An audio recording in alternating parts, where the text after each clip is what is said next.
तो दोस्तों 2026 में केदारनाथ धाम की यात्रा पर आने वाले श्रद्धालु ये 25 बड़ी गलतियां नहीं कीजिएगा।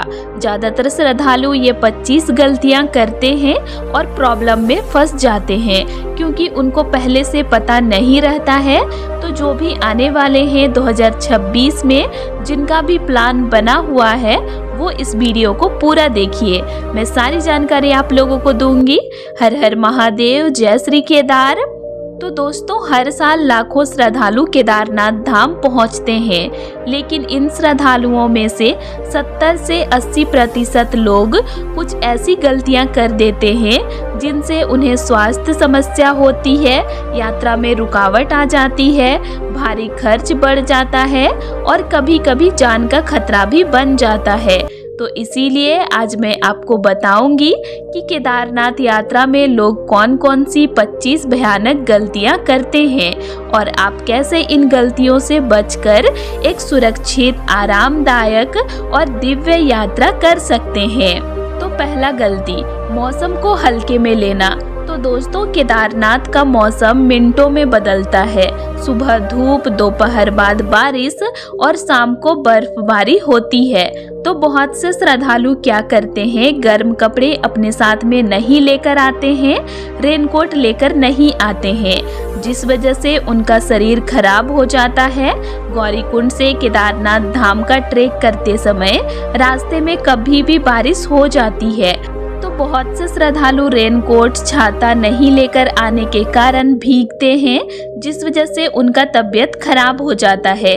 तो इसीलिए जब भी आप लोग केदारनाथ धाम का ट्रेक पर आओ तो अपने साथ विंड प्रूफ जैकेट, कुछ गर्म कपड़े, रेनकोट, वाटरप्रूफ शूज ये सब अपने साथ जरूर लेकर ही यात्रा को शुरू करें। दूसरा गलती, अचानक यात्रा शुरू कर देना। तो दोस्तों बहुत से श्रद्धालु क्या करते हैं, बिना तैयारी के, बिना रिसर्च के निकल पड़ते हैं गौरीकुंड से केदारनाथ धाम तक की यात्रा पर, जो 16 किलोमीटर का है और उसका ट्रेक आसान नहीं है। पहाड़ों वाला रास्ता है, कठिन चढ़ाई करना पड़ता है जो थका देता है। तो ऐसे चढ़ाई वाले रास्तों पर जब अचानक से श्रद्धालु ट्रेक करते हैं तो बहुत से श्रद्धालुओं को सांस लेने में प्रॉब्लम होता है, जिस वजह से बहुत से श्रद्धालु बीमार होते हैं, चढ़ाई नहीं कर पाते हैं। तो इसीलिए जब भी आप लोग यात्रा पर आओ तो उससे कम से कम 15 से 20 दिन पहले चलना शुरू करें, 3-4 किलोमीटर तक डेली, जिससे आपका चलने का प्रैक्टिस बने रहेगा और आप आसानी से चढ़ाई को कंप्लीट कर पाओगे गौरीकुंड से केदारनाथ धाम तक। तीसरा गलती, ऊंचाई की बीमारी को नजरअंदाज करना, जैसे सिर दर्द, चक्कर, उल्टी, सांस फूलना। ये सबको बहुत से श्रद्धालु आम बात मानते हैं और लगातार अपना चढ़ाई को करते रहते हैं, जिस वजह से बहुत से श्रद्धालु ट्रैक के दौरान ही बेहोश हो जाते हैं। तो इसीलिए जब भी आप लोग ट्रैक को शुरू करो तो धीरे चले, रास्ते में ट्रैक के दौरान पानी जरूर पीते रहें, रास्ते में स्मोकिंग बिल्कुल भी ना करें और चलने का अभ्यास जरूर करते रहें। इससे आप लोगों को सिर दर्द, चक्कर, उल्टी और सांस फूलना ये सब कुछ भी नहीं होगा। चौथा गलती, गलत जूते पहनना। तो बहुत से श्रद्धालु ट्रेक के दौरान कोई भी जूते को पहन लेते हैं, जिस वजह से उनको चलने में प्रॉब्लम होता है, जूते भीग जाते हैं, फिसलने लगते हैं।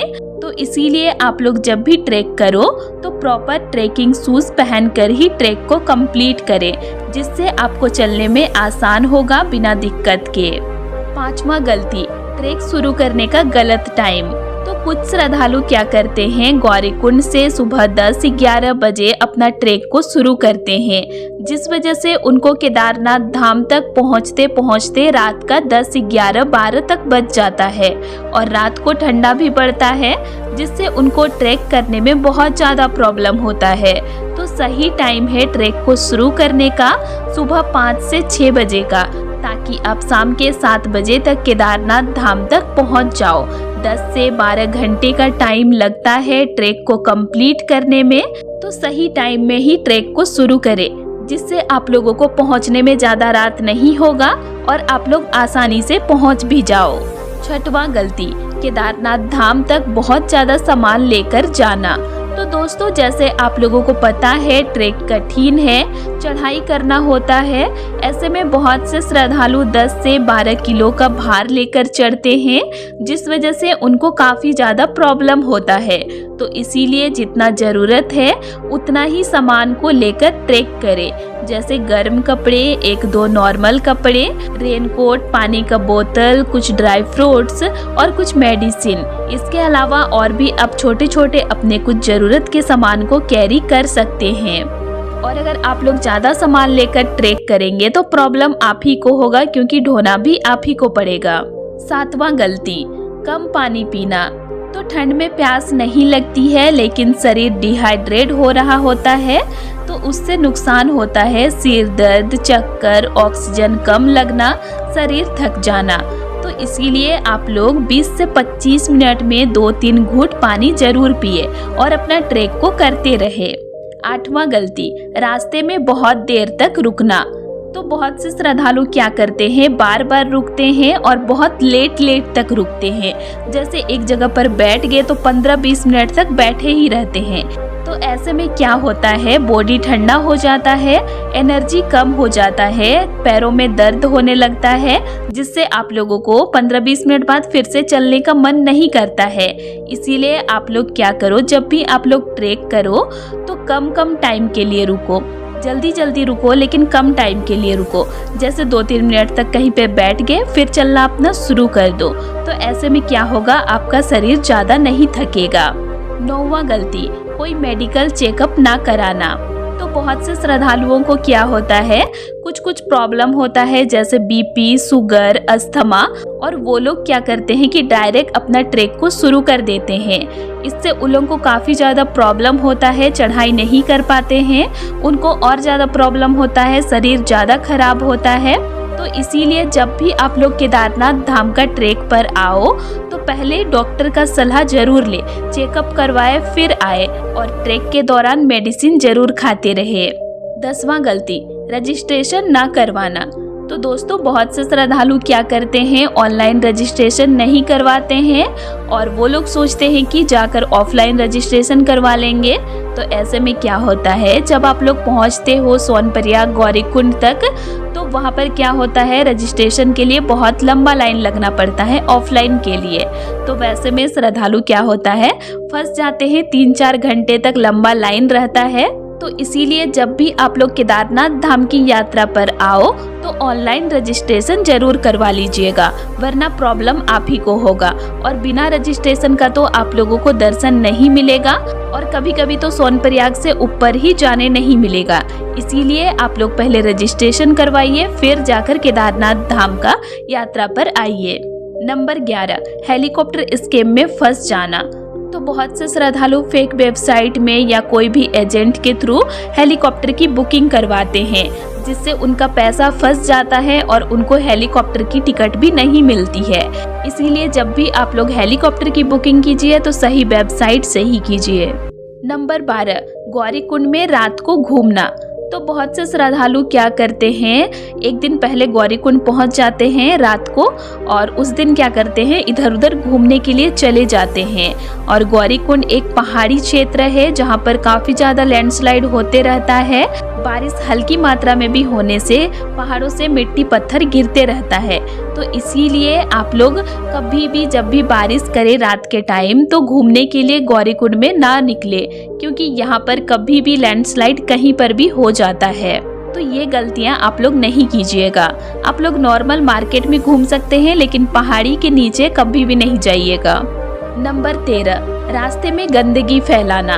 बहुत से श्रद्धालु रास्ते के साइड में बोतल, प्लास्टिक और बहुत कुछ रेफर को फेंक देते हैं खाने के बाद, जिस वजह से इस साल बहुत ज़्यादा कचरा निकला। आप लोगों को पता होगा, मैं वीडियो में बताई भी हूँ आप लोगों को। तो इससे क्या होता है, पर्यावरण को काफ़ी ज़्यादा नुकसान पहुँचता है, और इसी वजह से ज़्यादातर प्राकृतिक आपदाएं आते रहती है। इसीलिए आप लोग खाइए तो डस्टबिन में ही कचरा को दीजिएगा। नंबर 14, शरीर की क्षमता पर ओवर कॉन्फिडेंस। तो बहुत से श्रद्धालु क्या करते हैं, जब भी केदारनाथ धाम की ट्रैक पर आते हैं तो सोचते हैं कि हम तो जिम जाते हैं, हम तो ट्रैक कर लेंगे। तो ये गलती आप लोग नहीं कीजिएगा, क्योंकि जिम जाना और ट्रैक करना, केदारनाथ धाम का चढ़ाई करना, ये दोनों अलग अलग चीज़ है। इसीलिए आप लोग चलने का प्रैक्टिस ज़रूर रखिएगा और जिम जा रहे हैं ऐसे सोचकर नहीं चलिएगा, तो इसमें आप ही लोगों को प्रॉब्लम होगा, क्योंकि ट्रैक आसान नहीं है, थका देता है। ये मैं आप लोगों को शुरू से बता रही हूँ। इसीलिए आप लोग जिम भी जा रहे हैं तो 15-20 मिनट तक चलने का भी प्रैक्टिस ज़रूर रखिएगा। नंबर 15, हैवी खाना खाना। तो बहुत से श्रद्धालु क्या करते हैं, ट्रैक शुरू करने से पहले पकोड़े, पराठे, छोले भटूरे, राजमा ये सब खा लेते हैं। ऐसे में उनको प्रॉब्लम क्या होता है, पेट में गैस बनता है, उल्टी होता है, चक्कर आता है। तो इसीलिए आप लोग ट्रैक शुरू करने से पहले तेल वाला चीज नहीं खाइएगा और अपना पेट को थोड़ा खाली रखिए, जिससे आप लोगों को चलने में प्रॉब्लम नहीं होगा और आप लोग आसानी से ट्रैक कर पाओगे। नंबर 16, वेदर अलर्ट्स ना देखना। तो यात्रा से पहले आप लोग अपडेट जरूर देखिएगा कि आज पानी तो नहीं होने वाला है, या बर्फबारी या फिर लैंडस्लाइड का अपडेट तो कुछ नहीं है, क्योंकि लैंडस्लाइड होते रहता है, पहाड़ी क्षेत्र है। तो इसीलिए जब भी आप लोग ट्रैक करो तो उससे पहले लेटेस्ट अपडेट जरूर देख लीजिएगा। नंबर 17, लोकल लोगों की बात ना सुनना। तो जब भी आप लोग ट्रैक कर रहे हो और स्थानीय लोग वहीं पर हैं, आप लोगों को बता रहे हैं कि आगे कुछ प्रॉब्लम है, जैसे लैंडस्लाइड हुआ है या फिर रास्ता खराब है, तो आप लोगों को उनकी बात जरूर सुननी है, क्योंकि वो वहीं पर रहते हैं तो उनको ज़्यादा पता है। तो उनकी बातों को आप लोग नज़रअंदाज नहीं कीजिएगा, नहीं तो आप ही लोग प्रॉब्लम में फंस जाइएगा। नंबर 18, फोटो वीडियो के चक्कर में रिस्क लेना। बहुत से श्रद्धालुओं को आप लोग देखे होंगे, आजकल तो रील वीडियो में आते ही रहता है, जैसे फोटो के चलते में कहीं पे भी चल जाते हैं, जैसे शॉर्टकट ले लेते हैं, पहाड़ के नीचे आ जाते हैं, जैसे नदी के पास ही चले गए हैं, मंदाकिनी नदी के पास। तो वो क्या होता है कि वहाँ से उठ के आ नहीं पाते हैं और वो लोग फंस जाते हैं। इस साल 2025 में जब जून जुलाई का मौसम था, उस टाइम पे बहुत से श्रद्धालु फंसे हुए थे, नीचे चले गए थे, खाई में गिरे हुए थे फोटो वीडियो के चलते। इसीलिए आप लोग ऐसे जगह पर बिल्कुल भी नहीं जाइएगा जहाँ पे आप लोगों को रिस्क लग रहा है, वहाँ से आप लोग वापस ना आ पाओ, वैसे जगह पर बिल्कुल भी नहीं जाइएगा। नंबर 19, गलत जगह पर ठहरना। ऊंचाई पर ऑक्सीजन कम मिलती है। यदि आप ज़्यादा ऊंचाई पर रात गुजारते हैं तो सांस फूलने का खतरा बढ़ जाता है, इसीलिए सही जगह देखकर ही ठहरे। नंबर 20, रात में चढ़ाई करना। तो बहुत से श्रद्धालु क्या करते हैं, दिन में ट्रैक नहीं करके रात को ट्रैक करते हैं। तो सब दिन रात को ट्रैक करना ठीक नहीं रहता है। जैसे जून जुलाई अगस्त के महीने में बारिश ज़्यादा होता है, तो उस टाइम पे लैंडस्लाइड का खतरा ज़्यादा रहता है। तो उस टाइम पे रात को ट्रैक करना सही नहीं रहता है, क्योंकि पहाड़ों से कभी भी कहीं से भी पत्थर मिट्टी गिर जाते हैं, जिससे प्रॉब्लम आप ही लोगों को होगा। इसीलिए जब भी बारिश होते रहे उस दिन रात को ट्रैक आप लोग नहीं कीजिएगा। नंबर 21, भूखे रहकर चढ़ाई करना। कुछ लोग कहते हैं खाने से भारीपन लगेगा, लेकिन इससे एनर्जी गिरती है और चक्कर आने लगते हैं। इसीलिए आप लोग ट्रैक करो तो आप हल्का खा सकते हैं, जैसे आप लोग कुछ फ्रूट्स खा सकते हैं, ड्राई फ्रूट्स खा सकते हैं, ग्लूकोज पानी पी सकते हैं, सूप पी सकते हैं। ये सब आप जरूर खाइए पिए, फिर जाकर आप लोग यात्रा कीजिए। नंबर 22, कॉटन कपड़े पहनना। तो कॉटन कपड़े बहुत जल्दी भीग जाते हैं और भीगने से ठंडा तेजी से लगता है। इसीलिए आप लोग सही कपड़े पहने ट्रैक के दौरान, ताकि आप लोगों को ज़्यादा प्रॉब्लम ना हो। नंबर 23, मोबाइल नेटवर्क पर निर्भर रहना। तो दोस्तों, ऊंचाई पर नेटवर्क काम नहीं करता है, कभी कभी मोबाइल बंद हो जाता है। तो दोस्तों, इसीलिए आप लोग अपना डॉक्यूमेंट का जेरोक्स जरूर रखिएगा, इससे आप लोगों को प्रॉब्लम नहीं होगा। अगर मोबाइल बंद भी हो जाता है तो आप लोग ऑफलाइन में उसको दिखा सकते हैं डॉक्यूमेंट का जेरोक्स को। नंबर 24, केस ना पकड़ना।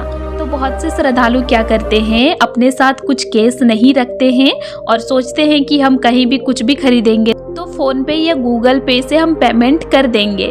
तो दोस्तों, मैं आप लोगों को बता दूं कि ऐसे हर जगह पर नहीं होता है, कहीं कहीं पर गूगल पे फ़ोन पे नहीं चलता है। इसीलिए आप लोग ट्रैक शुरू करने से पहले अपने साथ कुछ केस जरूर रख लीजिएगा। नंबर 25, मेडिसिन ना पकड़ना।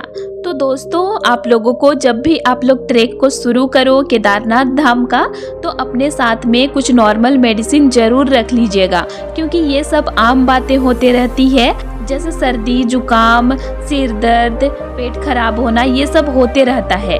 इसीलिए आप लोग इसका मेडिसिन अपने साथ में ज़रूर रख लीजिएगा, क्योंकि पूरा ट्रैक के दौरान आप लोगों को कहीं पर भी मेडिसिन ऐसे नहीं मिलता है, बहुत कम जगह पर ही मिलता है। तो इसीलिए आप लोग मेडिसिन अपने साथ में कुछ ज़रूर रख लीजिएगा। तो दोस्तों, केदारनाथ धाम की यात्रा पर आने वाले श्रद्धालु ये सब गलतियां नहीं कीजिएगा। और भी ऐसे कुछ है जो मैं आप लोगों को धीरे धीरे बताऊंगी।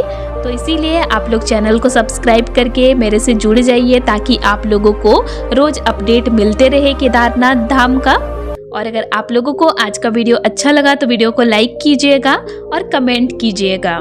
तो चलिए फिर मिलते हैं एक नई वीडियो के साथ। Thanks for watching.